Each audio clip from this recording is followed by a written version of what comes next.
समय के साथ ये है पाटनगर न्यूज, साहस सच दिखाने का। केंद्रीय मंत्री हरदीप पुरी ने कांग्रेस सांसद शशि थरूर के जॉर्ज सोरोस से मिलने के बयान का स्पष्ट और तीव्र जवाब दिया है। 15 दिसंबर को थरूर ने एक बयान दिया था जिसमें उन्होंने कहा था कि वो अमेरिका में स्थित हरदीप पुरी के घर में जॉर्ज सोरोस से मिले थे।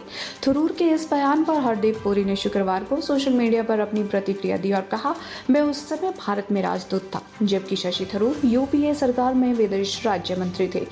उस डिनर कार्यक्रम के लिए मेहमानों की सूची उन्होंने ही तैयार की थी। हरदीप पुरी ने यह भी कहा कि ये कार्यक्रम एक आम राजनयिक और राजनीतिक इवेंट था जिससे कई अन्य लोग भी शामिल थे और उनका उसमें कोई व्यक्तिगत संबंध नहीं था। ये बयान थरूर के आरोपों को स्पष्ट करने का प्रयास था, जिसमें उन्होंने ये जताया था कि वो सोरोस से व्यक्तिगत रूप से मिले थे और उनकी मुलाकात का मकसद एक सामान्य दोस्ती था।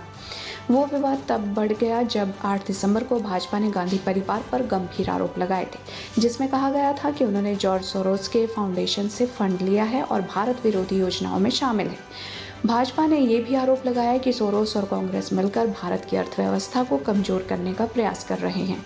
भाजपा के इस बयान ने राजनीतिक माहौल को गर्म कर दिया है और कांग्रेस ने इसका जोरदार विरोध किया। इसे सिर्फ एक राजनीतिक मुद्दा बनाने का आरोप लगाया। सोशल मीडिया पर शशि थरूर का 2009 में किया गया एक पोस्ट वायरल हुआ, जिसमें उन्होंने लिखा था, पुराने मित्र सोरोस से मुलाकात हुई।